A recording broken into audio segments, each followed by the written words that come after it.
के लिए बड़ी चिंता की खबर सामने आई है, जहां यानबू पोर्ट पर हमला कर ईरान ने सैमरेफ रिफाइनरी को निशाना बनाया है। यह हमला ऐसे समय में हुआ जब हॉर्मुज स्ट्रेट पहले ही बंद हो चुका है और खाड़ी देशों के लिए तेल निर्यात का ये आखिरी बड़ा रास्ता बचा था। यानबू पोर्ट खाड़ी से बाहर कच्चे तेल के निर्यात का अहम केंद्र माना जाता है और इस पर हमला ग्लोबल ऑयल सप्लाई के लिए बड़ा खतरा बन सकता है।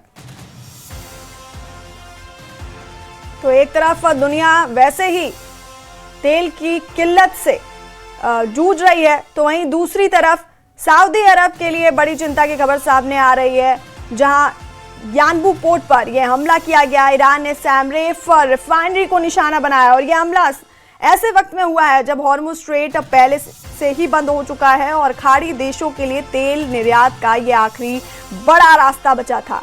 यानबू पोर्ट खाड़ी से बाहर कच्चे तेल के निर्यात का अहम केंद्र माना जाता है और इस पर हमला ग्लोबल ऑयल सप्लाई के लिए बड़ा खतरा बन सकता है। तो ईरान ने सैमरेफ रिफाइनरी को निशाना बनाया है। सऊदी अरब के लिए ये बड़ी चिंता की खबर है जो सामने आ रही है। यानबू पोर्ट पर हमला किया गया ईरान की तरफ से, सैमरेफ रिफाइनरी को यहां पर निशाना बनाया गया और ये हमला ऐसे वक्त में हुआ है जब स्ट्रेट ऑफ हॉर्मुज पहले ही बंद हो चुका है और खाड़ी देशों के लिए तेल निर्यात का ये आखिरी बड़ा रास्ता बचा था।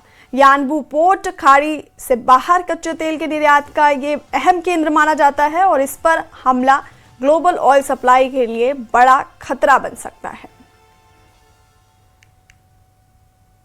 तो ये हम आपको तस्वीरें भी दिखा रहे हैं।